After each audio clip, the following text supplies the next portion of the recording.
आदाब है नाज़रीन, मैं आसिफ अली और आप देख रहे हैं रूबी उर्दू न्यूज़। सबसे पहले नजर डालेंगे अहम खबरों पर। वज़ीर आला रेवंत रेड्डी की नई दिल्ली में वज़ीर आज़म मोदी और मरकजी वज़ीर दाखिला से मुलाकात, तेलंगाना को फंड जारी करने के सिलसिले में नुमाइंदगी।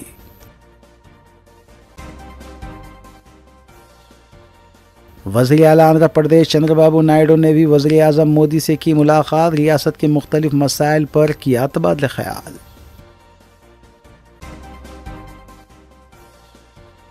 BRS से कांग्रेस पार्टी में शामिल के केशव राव ने राज्यसभा के रुकने से इस्तीफा दे दिया, कारगुजार सदर KTR ने इस्तीफा का किया खैर मकदम।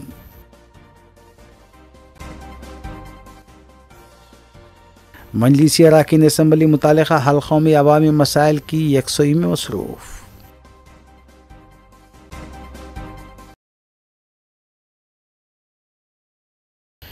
देखते हैं खबरों की तफसील। वज़ीर आला तेलंगाना रेवंत रेड्डी जुमेरात को नई दिल्ली में मसरूफ़ रहे, जिसके दौरान उन्होंने वज़ीर आज़म हिंद नरेंद्र मोदी और मरकज़ी दाखिला अमित शाह से अलहदा तौर पर मुलाकातें की। उनके हमरा इस मौके पर नायब वज़ीर आला भट्टी विक्रमार्का भी मौजूद थे। बताया गया है कि रियासत को फंड्स जारी करने के सिलसिले में उन्होंने भरपूर नुमाइंदगी की है। नाज़रीन, इस अहम खबर के साथ दीगर सियासी खबरों पर नजर डालेंगे मोहम्मद अख्तर के साथ। रियासती वज़ीर आला रेवंत रेड्डी अपने दौरे दिल्ली के दूसरे रोज़ वज़ीर आज़म नरेंद्र मोदी से नायब वज़ीर आला भट्टी विक्रमार्का और चीफ सेक्रेटरी शांति कुमारी के हमरा उन्होंने मुलाकात की। दोनों के दरमियान रियासत की तकसीम के मौके पर तेलंगाना की आवाम से किए गए वादों पर मुज़ाकरात करने के अलावा वज़ीर आला रेवंत रेड्डी ने वज़ीर आज़म नरेंद्र मोदी से तेलंगाना को फ़ंड्स जारी करने और रियासत में ज़ेर इल्तिवा प्रोजेक्ट्स को पाए तकमील करने के लिए नुमाइंदगी की।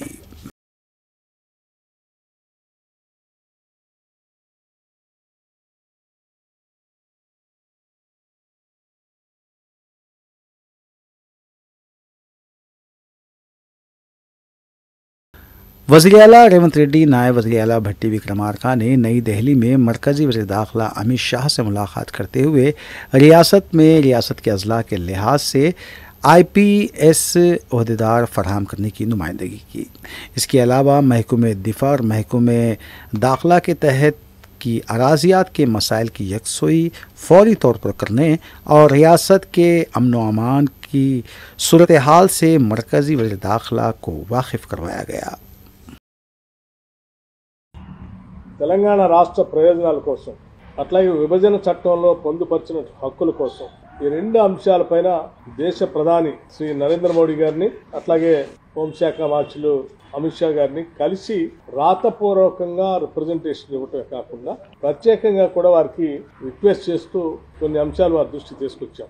వాటిలో ప్రధానంగా తెలంగాణ రాష్ట్రానికి సంబంధించి అతిపెద్ద పబ్లిక్ సెక్టర్ అండర్టేకింగ్ గా ఉన్నటువంటి సింగరేణి కాలరీస్ సంబంధించి గోదావరి వ్యాలీ పరివాహ ప్రాంతంలో ఉన్నటువంటి కోల్ బ్లాక్స్ అన్నింటినీ కూడా ఆక్షన్ లేకుండా సింగరేణి పబ్లిక్ సెక్టర్ అండర్టేకింగ్ కి కేటాయించవలసిందిగా వారిని ప్రత్యేకంగా కోరాం. అట్లాగే ప్రతి రాష్ట్రంలో కూడా ఒక Indian institute of management IIM సంబంధించి ఆనాటి పార్లమెంట్ లో అప్పటి ప్రధానమంత్రి మన్మోహన్ సింగ్ గారి నాయకత్వంలో కొన్ని హామీలు ఇచ్చారు. తెలంగాణ రాష్ట్రానికి కూడా ఒక IIM ని ఇంకా 10 సంవత్సరాల క్రితం రాలేదు. దయచేసి దాన్ని కూడా శాంక్షన్ చేయమని కోరాం. అట్లాగే ఆనాటి విభజన కంటే ముందు రాష్ట్రానికి సంబంధించిన ITIR ప్రాజెక్ట్ పెద్ద ఎత్తున ఉపయోగపడే కార్యక్రమంలో భాగంగా తెలంగాణ రాష్ట్రానికి ఆనాటి ప్రభుత్వం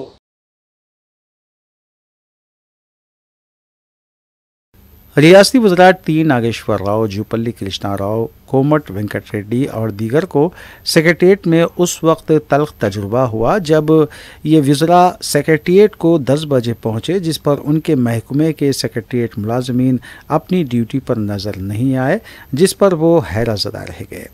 T नागेश्वर राव ने बताया कि 11 बजे तक भी मुलाजमीन उनकी ड्यूटी पर नहीं आए हैं। इस तरह का हाल LB स्टेडियम के पास महकमे ज़राअत के ऑफिस का भी है। उन्होंने सरकारी मुलाजमीन को इंतबाह दिया कि अगर वो वक्त मुकर्ररा पर ना पहुँचे तो उनके खिलाफ कार्रवाई करने से वो गुरेज नहीं करेंगे।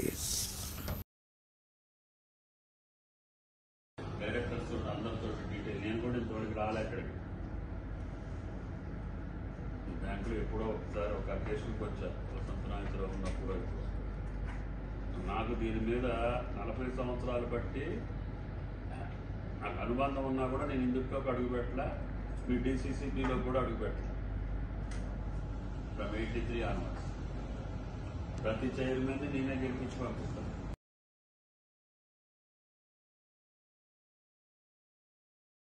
साबिक़ वेप व BRS कायद विनय भास्कर राव, साबिक़ रुकन असम्बली सुदर्शन रेड्डी ने मीडिया से बात करते हुए कांग्रेस और वज़ीर आला रेवंत रेड्डी पर तनकीद की। उन्होंने इल्ज़ाम आयद किया कि वो असम्बली इंतखाबात में आवाम से किए गए वादों को पूरा करने पर तवज्जो देने की बजाय BRS कायदीन और अरकान असम्बली पर झूठे केसेस दर्ज करवा रहे हैं।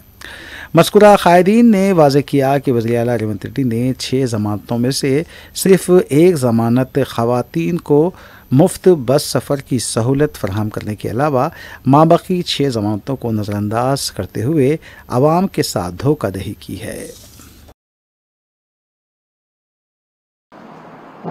ప్రజలు మభ్యపెట్టి అమలు కాని 6 గ్యారంటీలతోని 420 హామీలతోని ప్రజలను మోసం చేసి అధికారంలోకి వచ్చినటువంటి కాంగ్రెస్ పార్టీ 7 నెలల నుంచి ప్రజాపాలన అని చెప్పి ప్రతీకార పాలన తీసుకోవటం మీరందరూ కూడా చూస్తున్నారు. దయచేసి మీ ద్వారా యావత్ ప్రజానికానికి కూడా విజ్ఞప్తి చేస్తున్నాం. ఈరోజు ప్రజలు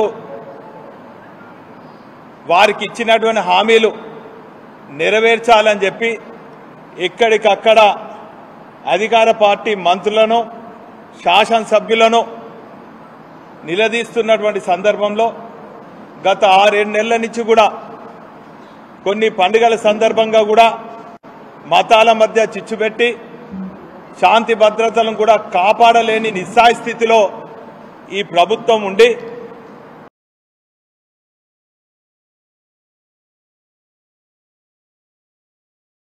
मुल्क भर में NSUI और बाएं बाजू जमातों के तलबा तंजीमों की जानिब से नीट इम्तिहान को मनसूख करने और फौरी तौर पर इंट्रेंस का दोबारा इनेकाद अमल में लाने के सिलसिले में एहतजाज किया गया। इस सिलसिले में वरंगल के काकतीय कॉलेज से सैकड़ों वर्कर्स ने मोटरसाइकिल रैली निकाली और वज़ीर आज़म नरेंद्र मोदी का अलामती पुतला भी नजर आतिश किया। NSUI और PDSU के अलावा AISF के कायदीन ने मरकज़ी हुकूमत से मुतालबा किया कि वो 24 लाख तलबा के मुस्तक़बिल को देखते हुए नीट इम्तिहान को मनसूख करें।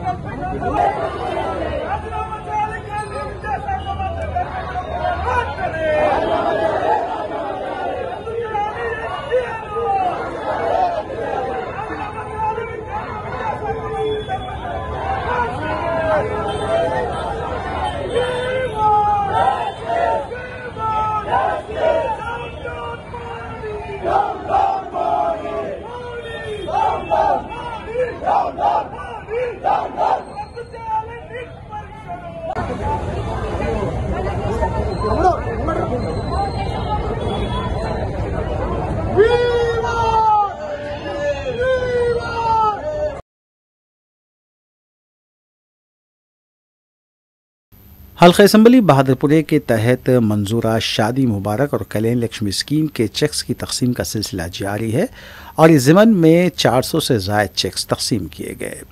मजलिसी हेडक्वार्टर दारुस्सलाम में रुकन असम्बली हल्के बहादुरपुरा मोहम्मद मुबीन के हाथों मज़कूरा चेक्स की तकसीम अमल में आई। 4 करोड़ 46 लाख रुपये पर मुश्तमिल मज़कूरा चेक्स रुकन असम्बली ने वालदेन और सरपरस्तों के हवाले किए। इस मौके पर रुकन असम्बली मोहम्मद मुबीन के हमरा हल्के बहादुरपुरे के डिवीज़न कॉरपोरेटर्स मोहम्मद सलीम, मोहम्मद खादर, मोहम्मद मुस्तफ़ा अली मुज़फ़्फ़र, हुसैनी पाशा के अलावा मुक़्तदिर बाबा भी मौजूद थे। बाद अज़ां रुकन असम्बली मोहम्मद मुबीन ने इस सिलसिले में तफसीलात बताईं। आज हल्का असम्बली बहादुरपुरे के तहत बहादुरपुरा मंडल के जो कल्याण लक्ष्मी और शादी मुबारक स्कीम का जो चेक्स दारुस्सलाम के अंदर तकसीम किए गए, जिसमें मैं और हमारे मुतालिका कारपोरेटर जनाब सलीम साहब, जनाब मुज़फ़्फ़र साहब और हुसैनी पाशा साहब, मुक़्तदर बाबा साहब, कादर साहब और दीगर हमारे कॉरपोरेटर्स यहाँ पर मौजूद थे। अल्हम्दुलिल्लाह सदर मोहतरम नकीब मिल्लत आली जनाब अलहाज बैरिस्टर असदुद्दीन ओवैसी साहब मेंबर ऑफ पार्लियामेंट की हिदायत पर इस प्रोग्राम को दारुस्सलाम के अंदर मुनक़िद किया गया था। आज जो शादी मुबारक और कल्याण लक्ष्मी के 400 से ज़्यादा चेक्स को तकसीम किया गया, जिसमें शादी मुबारक और कल्याण लक्ष्मी जिसकी जुमला लागत 4,46,04,00,000 रुपये है। अल्हम्दुलिल्लाह मजलिस इत्तेहादुल मुस्लिमीन की ये कोशिश रही कि हर वक्त आवाम के बीच में रहते हुए जो गरीब मुस्तहिक़ीन हैं उन तक इन गवर्नमेंट के जो भी स्कीम्स आते हैं उनको पहुंचाने के लिए मजलिस इत्तेहादुल मुस्लिमीन हर वक्त सरगर्म रहती है। और मैं इस मौके के ऊपर सदर मोहतरम अली जनाब अलहाज barrister Asaduddin Owaisi member of parliament का और कायद ऐवान मुसन्ना अली जनाब अकबरुद्दीन ओवैसी साहब प्रो लीडर साहब का भी मैं शुक्रिया अदा करता हूँ, जिनकी कामयाबाना नुमाइंदगी के ऊपर आज हल्का असम्बली बहादुरपुरे के अंदर ज़्यादा से ज़्यादा जो शादी मुबारक के चेक्स है और कल्याण लक्ष्मी के चेक्स है उसको तकसीम अमल में आई। और एक बात जो बंडलागुड़ा मंडल के तहत इंशाअल्लाह ताला पीर के रोज़ उनको भी 100 से ज़्यादा चेक्स वहाँ का भी है, इंशाअल्लाह ताला वो भी पीर के दिन 12 बजे दारुस्सलाम के अंदर दिए जाएंगे। तो मैं ख़ास तौर से आवाम से सीनियर कायद के केशव राव ने बीआरएस पार्टी से इस्तीफा देने के बाद राज्यसभा की रुकनियत से भी अपना इस्तीफा पेश कर दिया है। तफसीलात के मुताबिक बीआरएस पार्टी से इस्तीफा देने के बाद वो नई दिल्ली में सदर कांग्रेस मल्लिकार्जुन खड़गे से मुलाकात करते हुए कांग्रेस में शामिल हुए थे, जिसके बाद उन्होंने अखलाकी तौर पर राज्यसभा से अपना इस्तीफा पेश कर दिया। उनके इस इस्तीफे के बाद कारगुजार सदर के रामा राव ने इस इक़दाम का खैर मकदम किया है। नाज़रीन, इस खबर के साथ दीगर खबरों पर नजर डालेंगे सना अहमद के साथ। बीआरएस पार्टी से कांग्रेस में शामिल हुए केशव राव ने राज्यसभा की रुकनी से इस्तीफा दे दिया है। केशव राव ने सदर नशीन राज्यसभा जगदीप धनखड़ से मुलाकात की और उन्हें अपना इस्तीफा हवाले किया। बीआरएस पार्टी के उम्मीदवार की हैसियत से केशव राव ने राज्यसभा की रुकनीत हासिल की थी। अब देखना है कि वो कांग्रेस के उम्मीदवार बनकर क्या राज्यसभा में जाते हैं। गुज़िश्ता रोज़ केशव राव ने कांग्रेस सदर मल्लिकार्जुन खड़गे और राहुल गांधी से मुलाकात की थी।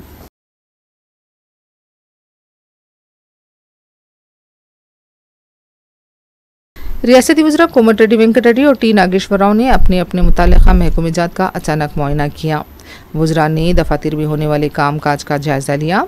बाज़ मुलाज़मीन की गैर हाज़िरी और ताख़ीर पर भी वज़रा ने नाराज़गी ज़ाहिर की। मुलाज़मीन को ताकीद की गई है कि वक्त पर ऑफिस आया करें और अवामी खिदमात को तरजीह दें।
बीजेपी के एमपी ई राजेंद्र ने वजाहत की है कि बीजेपी तेलंगाना का सदर कौन होगा इसका पार्टी आला क़यादत फैसला करेगी। मीडिया से बात करते हुए उन्होंने कहा कि किसी भी तरह की क़यासाराइयों पर तवज्जो ना दी जाए। बताया जा रहा है कि ई राजेंद्र भी रियासती बीजेपी सदर की सदारत की दौड़ में शामिल हैं। తెలంగాణ బీజేపీ అధ్యక్షుల రేస్లో మీరు ఉన్నారా? మా పార్టీ గట్లా నేనున్నానా ఇంకో ఆయన ఉన్నానంటే మా పార్టీ ఎవరిని ఎప్పుడు ఎక్కడ పెట్టానో ఏ హోదా కల్పించాలి ఏ బాధ్యత ఉన్నో అదంతా మా హైకమాండ్.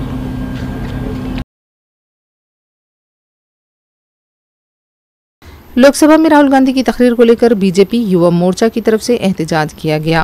एहतजाजी आगे बढ़ना चाहते थे, ताहम पुलिस ने उन्हें रोक दिया और गिरफ्तार कर लिया। राहुल गांधी के खिलाफ नारेबाजी भी की गई।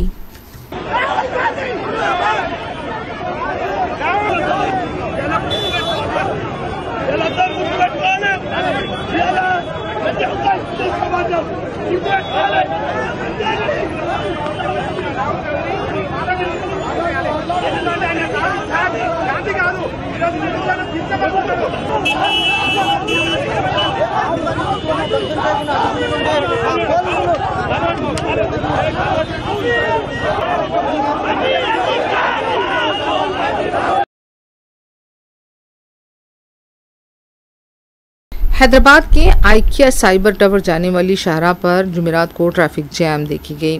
बताया गया है कि एक गाड़ी के सड़क पर फेल हो जाने की वजह से ट्रैफिक जैम हो गई। ट्रैफिक पुलिस ने फौरी ट्रैफिक की बहाली के लिए इक़दाम किए हैं।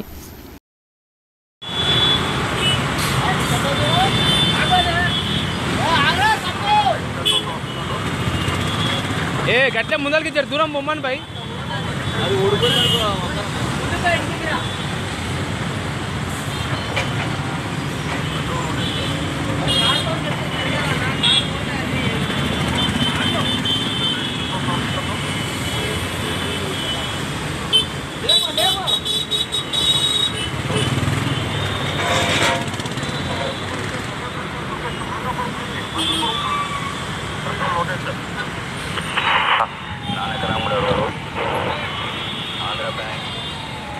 పోని పోని పోని పోని పిఎస్ కోని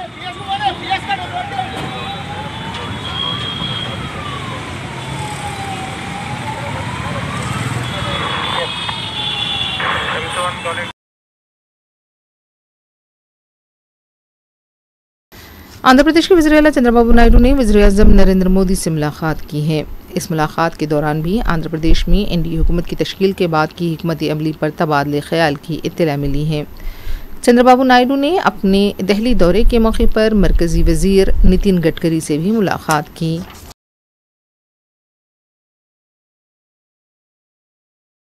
आंध्र प्रदेश के साबिक वज़ीर-ए-आला जगन मोहन रेड्डी ने जुमेरात को चंद्रबाबू नायडू हुकूमत को खबरदार किया है कि अगर वाईसीपी लीडर्स और कारकुनों पर हमले जारी रहेंगे तो हम भी इसी तरह जवाब देंगे। मीडिया से बात करते हुए जगन मोहन रेड्डी ने कहा कि इख्तिदार मुस्तकिल नहीं होता, आज इख्तिदार है कल नहीं रहेगा और हम पर जो हमले हो रहे हैं उसे भी याद रखा जाएगा। ఎల్లకాలం రోజులు మీయే ఉండవు చంద్రబాబు, అది గుర్తుపెట్టుకో. మీ పాపాలు పండుతా ఉన్నాయి వేగంగా. ప్రజలు దీన్ని క్షమించని పరిస్థితుల్లోకి వస్తారు. ఖచ్చితంగా మీకు బుద్ధి చెప్పే పరిస్థితులు రోజులు కూడా ఉంటాయి. శాతనైతే మంచి చేయండి, మంచి చేసి ప్రజల మనసులు గెలుచుకుని ఓట్లు ప్రజల మనసుల్లో స్థిరస్థాయిగా నిలబడే కార్యక్రమం చేయండి. కానీ తప్పుడు రాజకీయాలు ఈ మాదిరిగా నువ్వు ఒక్కరివే చేస్తావు అనుకుంటా ఉన్నావు. ఇదే మాదిరిగా కొనసాగితే రాష్ట్రంలో ఒక తప్పుడు సాంప్రదాయానికి నువ్వు నాంది పలుకుతా ఉన్నావు. నువ్వు వేసే ఈ బీజం, నువ్వు వేసే ఈ తప్పుడు సాంప్రదాయం, రేపొద్దున నువ్వు వేసే ఈ బీజం చెట్టు అవుతుంది. రేపొద్దున నువ్వు ఏదైతే ఇత్తుతావో అదే పండుతుంది. రేపొద్దున మళ్ళీ మీ గ్రామాలలో మీ కార్యకర్తలకు ఇదే పరిస్థితినే ఇదే మాదిరిగానే మళ్ళీ జరిగే కార్యక్రమాలు కూడా జరుగుతాయి. అటువంటి తప్పుడు సాంప్రదాయాలు దయచేసి ఇప్పటికన్నా ఆపండి. నాయకులుగా ఉన్న మనలాంటి వాళ్ళం ఇలాంటివి ప్రోత్సహించకూడదు. ఇలాంటివి ఎవరు తప్పు చేసినా తప్పు అని చెప్పే కార్యక్రమం నాయకులుగా మనం చెయ్యాలి. కానీ దగ్గర बीजेपी की हुकूमत की जानिब से हालिया अरसे में पार्लियामेंट में मंजूर किए गए नए क़वानीन पर अल-महाद अल-आलिया अल-इस्लामी की जानिब से एक मुहाजरे का इनेकाद अमल में लाया गया। इस मुहाजरे की सदारत मौलाना खालिद सैफुल्लाह रहमानी, सदर मुस्लिम पर्सनल लॉ बोर्ड और सरबरा अल-महाद अल-आलिया अल-इस्लामी ने की, जबकि सदर कुल हिंद मजलिस मुस्लिमीन रुकन पार्लियामान हैदराबाद बैरिस्टर असदुद्दीन ओवैसी ने मेहमान खसूसी और खुसूसी मुक़र्रिर के तौर पर खिताब किया। उन्होंने इन नए क़वानीन के निकात के बारे में तफसीलात बताई। उन्होंने ख़दशात का इजहार किया कि मज़कूरा क़वानीन पिछले क़ानून UAPA से भी ख़तरनाक है, जिसमें पुलिस को काफ़ी अथॉरिटी दे दी गई है। उन्होंने नए क़वानीन के निकात भी तफसीली तौर पर पेश किए। कानून है UAPA का। अब दहशतगर्दी के कानून में जो दहशतगर्दी का डेफिनेशन है, उससे ज्यादा डेफिनेशन इस नए कानून में डाल दिया गया। UAPA में जो डेफिनेशन था कि दहशतगर्दी क्या होगी, अब इसमें उन्होंने कह दिया कि मुल्क की माशियत को भी नुकसान पहुंचाना वो दहशतगर्दी है। अब फर्ज करिए, जैसा कि अभी हमने एक 6-7-8 महीने पहले सुना कि अमेरिका की एक बहुत बड़ी रिसर्च कंपनी ने किसी मुल्क के बहुत बड़े माशी कंपनी के खिलाफ रिपोर्ट दी कि उन्होंने गलतियां की, वो दहशतगर्दी में आ जाएगा। इकोनॉमिक सॉवरेनिटी को अगर आप नुकसान पहुंचा रहे, और दहशतगर्दी का एक मखसूस कानून है UAPA में, आप पुलिस को दे दे रहे कानून, आप पुलिस को दे रहे, पुलिस दहशतगर्दी कैसा कोई कानून इस्तेमाल करेगी? UAPA है। अच्छा, जो UAPA में कम से कम एक सेफगार्ड है, वो क्या है कि अगर 1 महीने के बाद आपको पुलिस की कस्टडी और आपको होना, तो सुप्रीडेंट ऑफ पुलिस कोर्ट में जाकर एफिडेविट देता है कि फलां शख्स की और हमको जरूरत है हमारे कस्टडी में। ये UAPA का कानून। अब पुलिस को जो नया कानून बनाया गया, अब उसकी भी जरूरत नहीं होगी। माने UAPA से खतरनाक ये कानून बनाया गया है, और आप अंदाजा लगाइए कानून का इस्तेमाल कैसे होगा। और प्रोसीड्स ऑफ क्राइम बोलिए, जिसके तहत कोई प्रॉपर्टी है किसी मुजरिम की, जिन पर दहशतगर्दी का इल्जाम, दहशतगर्दी के इल्जाम की जरूरत नहीं है कि बोलेंगे नहीं ये जो है ये मुजरिम है और ये इनकी मुजरिमाना इनकी हरकतों से इन्होंने दौलत कमाई है, फला फला चीज ये इनकी है, उसको नए कानून में सीज कर ले सकते। और कानून को सीज करने का जो कानून है मुल्क में, वो prevention of money laundering act section 5 है। वो ये बोलता है कि डायरेक्टर और एडिशनल डायरेक्टर लिख कर देगा कोर्ट का। तेलंगाना नारकोटिक्स ब्यूरो ने कारखाना पुलिस के इश्तराक से बावसूख इत्तला पर कार्रवाई करते हुए 3 ड्रग पेडलर्स को हिरासत में लिया, जबकि ड्रग्स कंज्यूम करने वाले 8 गाहकों को भी हिरासत में लिया गया है। तेलंगाना एंटी नारकोटिक्स ब्यूरो की इस कार्रवाई में कारखाना पुलिस ने इश्तराक पेश किया, जबकि हिरासत में लिए गए ड्रग पेडलर्स में मोहम्मद अकरम साकिन लंगर हाउस, CS प्राणय साकिन कारखाना और रोहन विलियम्स साकिन वेस्ट मारेटपल्ली शामिल है। इसके अलावा 8 ऐसे अफराद को भी हिरासत में लिया गया जिन्होंने ड्रग्स कंज्यूम किया था और वो पॉजिटिव पाए गए। तेलंगाना एंटी नारकोटिक्स ब्यूरो और हैदराबाद सिटी पुलिस ने एक 8 कंज्यूमर्स और 3 पेडलर्स को पकड़ा था।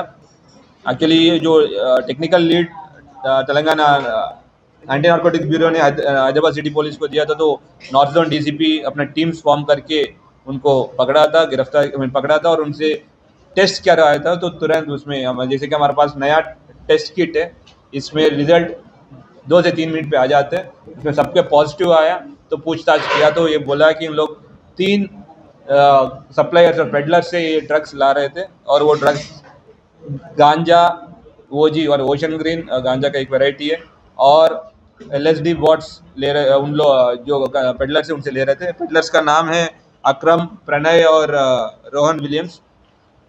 इन लोग का हम लोग सचित का प्रोसीजर चल रहा है वहाँ पे, और हम लोग रिकवरी जो भी और ड्रग्स भी रिकवरी हो सकते हैं इनसे।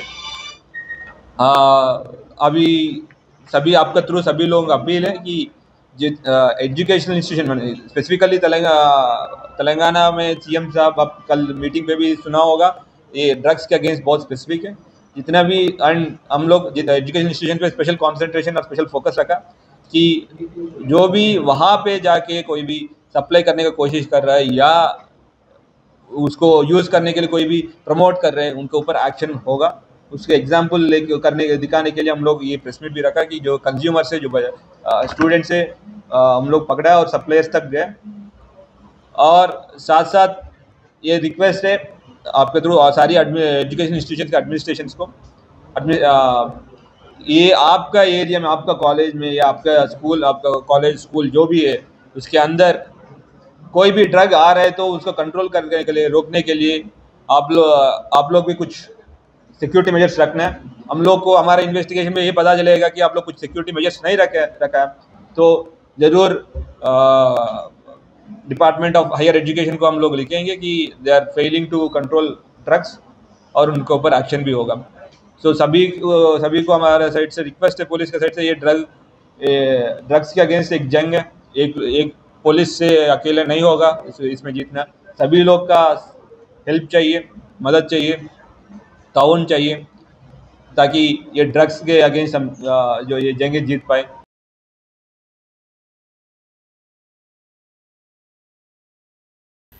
Hyderabad city police narcotics enforcement wing ने आसिफ नगर, हबीब नगर और कंचनबाग पुलिस के इश्तिराक से कार्रवाई करते हुए गैर कानूनी तौर पर गांजा सप्लाई करने वाले, मुंतकिल करने वाले और फ़रोख्त में मुलविस टोलियों का पर्दाफाश किया और इन रैकेट्स में मुलविस 8 अफराद को हिरासत में लिया गया। इनके कब्जे से 155 किलो गांजा और दीगर अशिया जुमला मालियती 61 लाख रुपए बरामद किए गए। इन टोलियों में तेलंगाना के अलावा उड़ीसा रियासत की टोली भी शामिल है। गांजा सप्लायर एस लाखन सिंह साकिन मंगलहाट को भी हिरासत में लिया गया है, जो मंगलहाट पुलिस स्टेशन का रॉडी शीटर है। डीसीपी टास्क फोर्स और Hyderabad narcotics enforcement wing YVS सुधीद्रा ने इस सिलसिले में मीडिया को मजीद तफसीलात से वाकिफ करवाया। हमारे HNU team, Hyderabad narcotic enforcement wing team और हमारे local police, Asif Nagar police station and Kanchanbagh police और अपने हबीब नगर पुलिस पूरे मिलके जॉइंट ऑपरेशन करने के बाद डिफरेंट अलग अलग तरीकों में, अलग अलग दिन में हमें ये गांजा सप्लाई करने वाले लोग मिले थे। पूरे मिलके 8 लोग मिले थे। उन लोगों से इस हफ्ते में टोटल अराउंड 150 केजीज ऑफ गांजा हमने सीज किया था। तो उनमें से ज़्यादा लोग, ये सप्लायर जो है वो उड़ीसा के हैं। और पहले आसिफ नगर के केस में देवराज नाम के एक आदमी था, उससे 10 केजीज हमने सीज किया था। उसके बाद लखन सिंह नाम के एक आदमी था, वो हबीब नगर PS में इंफॉर्मेशन मिलने के बाद उनको पकड़े थे, उनसे 30 केजीज हमने सीज किया था। और बाद में अभी ये कंचनबाग पुलिस के लोग, हम लोगों ने इनको अपरेंट किया था, तो इन लोगों से 110 केजीज हमने सीज किया।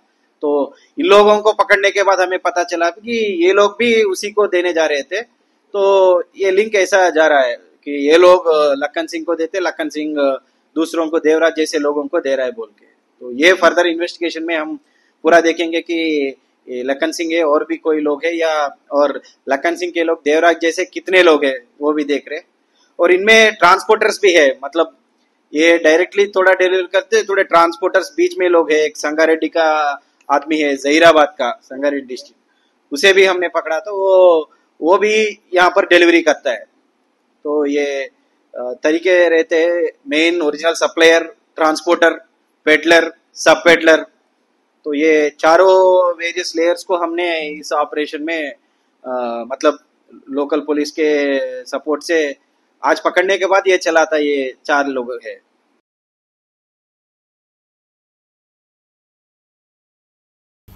South west task force team ने बेगम बाजार पुलिस के इश्तराक से बावसूख इत्तला पर कार्रवाई करते हुए ड्रग्स की मुंतकिली करने वाले 3 अफराद को हिरासत में लिया। उनके कब्जे से 1 किलो 275 ग्राम हशीश ऑयल व दीगर अशिया बरामद की, जिनकी मालियत 8,65,000 रुपये बताई गई है। गांधी भवन नामपल्ली के करीब स्कूटी पर मस्कूरा हशीश ऑयल मुंतकिल किया जा रहा था। हिरासत में लिए गए अफराद में 30 साल के बाबू, 34 साल चंदन कुमार और 27 साल वाई धनराज शामिल हैं।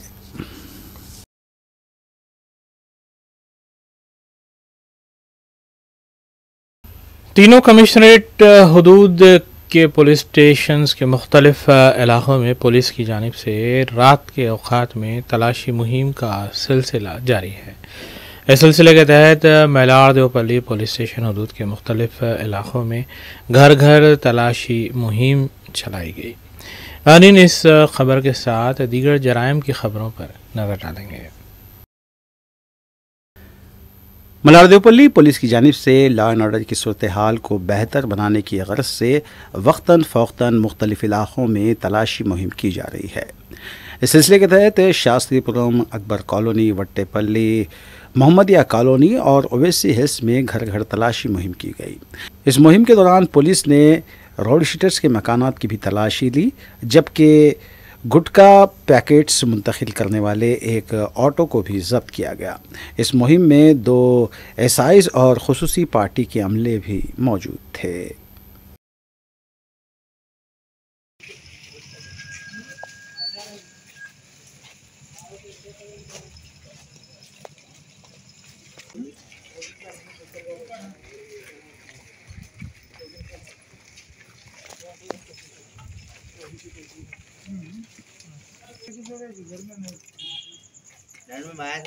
घर किधर है तुम्हारा? नहीं नौसा गुंडे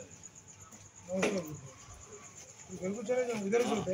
नहीं नाइट में सुबह का, अभी सुबह हो गए, सुबह हो गए ना। ले लो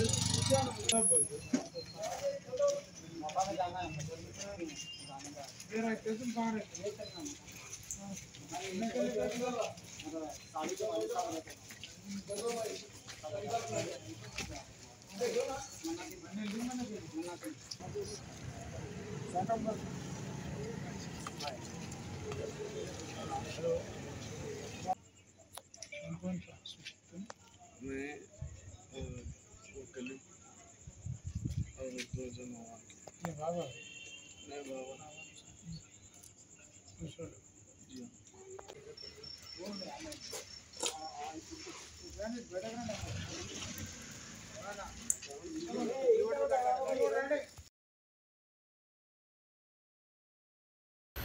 रायनगर पुलिस स्टेशन हुदूद के इलाके हैदर शाह कोट में पार्क की हुई एक कार में एक नामालूम शख्स की नाश पाई गई।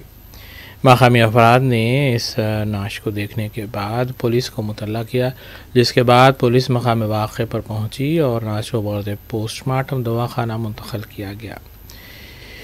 पुलिस तहक़ीक़ात कर रही है क्या ये ख़ुदकुशी है या फिर कत्ल करने के बाद नाश यहाँ फेंकी गई है। मकामी अफराद के मुताबिक तकरीबन 3 दिन से मज़कूरा कार वहीं पार्क की हुई थी। इस सिलसिले में पुलिस ने केस दर्ज किया और तहक़ीक़ात का आगाज़ किया।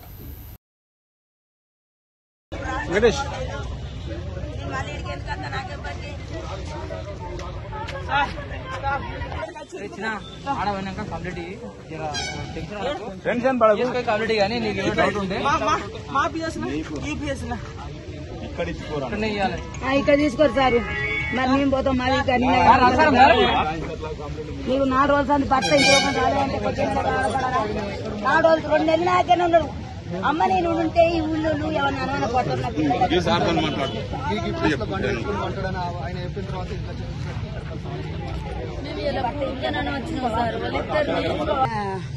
ఈయనకు బిడ్డ పుట్టింది 21కి వచ్చింది. 21కి వచ్చి ఒక 2 గంటల నుండి అయ్యో ఎందుకు పోతున్నావు బిడ్డ అంటే అత్తమ్మ రేపు తిరుపతి పోవాలి, తిరుపతి వచ్చినాక పిల్లని తీసుకొచ్చి 15 రోజులు అంటే 10 రోజులు అంటే ఉంటుకోవాలి.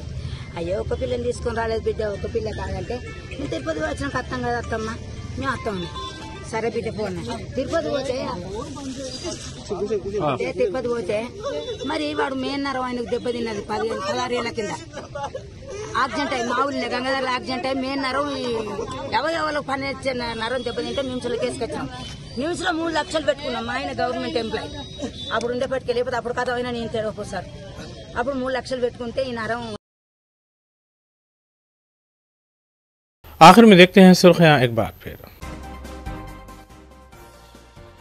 वज़ीर आला रेवंत रेड्डी की नई दिल्ली में वज़ीर आज़म मोदी और मरकज़ी वज़ीर दाखिला से मुलाकात, तेलंगाना को फंड जारी करने के सिलसिले में नुमाइंदगी।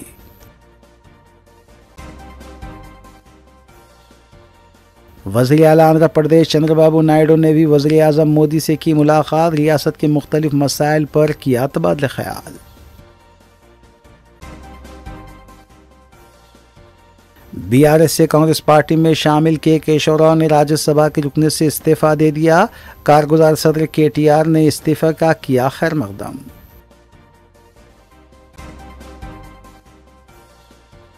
मजलिसी अरकान असम्बली मुतालिका हल्कों में अवामी मसाइल की यकसुई में मसरूफ।